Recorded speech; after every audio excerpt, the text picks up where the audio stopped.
বন্ধু ও বান্ধবীর মেয়ের জন্য এই কেকটা বানিয়েছিলাম আমি। এই কেকটা ছিল 2 পাউন্ডের একটা ভ্যানিলা কেক। যেহেতু এটা একটু হচ্ছে রেক্ট্যাঙ্গেল শেপের হবে, তো আমি সেভাবেই কাজটা করে নিয়েছি। আমি ওভারনাইট কেকটাকে ক্রাম কোট করে রেখে দিয়েছি। আসলে ওভারনাইট কেকটা ক্রাম কোট করে রেখে দিলে কাজ করতে অনেক বেশি সুবিধা হয়। আমরা অনেকে মনে করি যে কেক একদিন আগে বানিয়ে রেখেছে তার মানে সেটা বাসি হয়ে গেছে, তেমনটা আসলে কিছুই না। কেক এমন একটা জিনিস যেটা আপনি যত বেশি ফ্রিজে রাখবেন এটার টেস্ট অত বেশি মজা হবে। এটা আসলে আমার প্রথম দিকে আমার কাস্টমাররা ট্রাস্ট করতো না, কিন্তু তাদের যখন আমি ইনস্ট্যান্ট বানিয়ে দিয়েছি এবং তাদেরকে আমি একটা কথা বলেছিলাম, আজকের কেকটা কিছুটা পরিমাণ হলেও একটু রেখে দিবেন, কালকে একটু খেয়ে দেখবেন যে টেস্ট কেমন আসে। তো কালকে যখন তারা পরের দিন খায় তখন তাদের মানে ওই চিন্তাধারাটা একদমই চেঞ্জ হয়ে যায় যে আসলেই তো অনেক বেশি, কালকের থেকে আজকের টেস্ট অনেক বেশি হয়েছে। আসলে এটা না একটা পিঠার মতো, আমরা ধরেন এরকমের পিঠা বানাই যেই পিঠাগুলো ওভারনাইট আমাদের রেখে দিতে হয়। যখন সব কিছু কেকের ভিতরে সুন্দরভাবে যায় তখন কিন্তু সেটা খেতে ভালো লাগে। সেই পিঠাটা কিন্তু তেমন লেয়ারে অনেক কিছু ইউজ করা হয়, সব যদি একদম পারফেক্টলি সেট না হয় তখন কিন্তু ভালো লাগে। এই কাজটা যখন আমি করছিলাম তখন হুট করে একটা দুর্ঘটনা ঘটে গিয়েছে, আপনারা কিন্তু দেখতে পেলেন।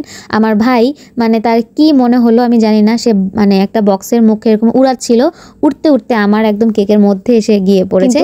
আল্লাহ সহায় করেছে এতটুকু যে আমার ডেকোরেশন কমপ্লিট হওয়ার পরে এই ঝামেলাটা হয় নাই। যদি ডেকোরেশন কমপ্লিট হওয়ার পর হতো তাহলে আমার যে কি একটা অসুবিধা হতো, আমার সম্পূর্ণ কাজ আবার করতে হতো। যাই হোক, আমি মানে সেই জায়গাটুকু সুন্দরভাবে করে নিয়েছি। আর এর আগে তো আম্মুর কাছে অনেক বেশি বিচারও দিয়ে দিয়েছিলাম, কারণ সে কেন আমি দেখতেছে কাজ করতেছি তারপরে সে কেন এমনটা করলো। যাই হোক, তারপরে হচ্ছে আমি প্যালেট নাইফ দিয়েই হচ্ছে ফ্রি হ্যান্ড 1 এঁকে নিয়েছি। এটা একদমই সহজ, যেহেতু 1 কিন্তু খুবই ইজি নাম্বারটা আঁকা, কিন্তু হচ্ছে 6 তারপরে 3 4 8 5 এইগুলো হচ্ছে আমার কাছে অনেক বেশি কঠিন। যেহেতু 1 ছিল আমি প্যালেট নাইফ দিয়ে খুব সহজভাবে 1টা ড্র করে নিয়ে তারপরে এখানে একদম 14 নাম্বার নজেল দিয়ে আমি এখানে ডেকোরেশনটা করে নিয়েছি। রেফারেন্স পিকচারে যেমনটা ছিল, রেফারেন্স পিকচারে ছিল বেসটা পিঙ্ক কালার এবং 1টা সেম এই কালারই ছিল, কিন্তু এখানে বলা হয়েছিল যে বেসটা যাতে হোয়াইট থাকে। আমিও আমার কাস্টমারদেরকে এটা রেফার করি যে বেসটা হচ্ছে যত বেশি হালকা করা যায় কেকের টেস্ট আমার কাছে অত বেশি ভালো লাগে, কারণ কালার দিলে টেস্ট নষ্ট হবে এটা স্বাভাবিক বিষয়, কিন্তু বেস কালারটা যখন একটু হোয়াইট কালার থাকে তখন খেতে ভালো লাগে। তারপরে হচ্ছে আমি সাইডে একটু কালারফুলি স্প্রিঙ্কেল দিয়ে নিলাম, একদম আমি রেফারেন্স পিকচার মতোই করে নিচ্ছি।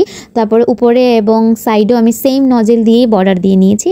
আর এখানে একটা টপার ছিল আর কিছু বাটারফ্লাইগুলো নন এডিবল ছিল। বাটারফ্লাইগুলো দিয়ে আমি আমার কেক ডেকোরেশনটা একদম অলমোস্ট শেষ করে ফেলেছি। এটা একদমই সিম্পল একটা ডিজাইন ছিল, তারপরও বেশ মোটামুটি ভালোই সময় লেগেছে, কিন্তু একদম সিম্পলের মধ্যে বেশ ভালোই হচ্ছে একটা ডিজাইন।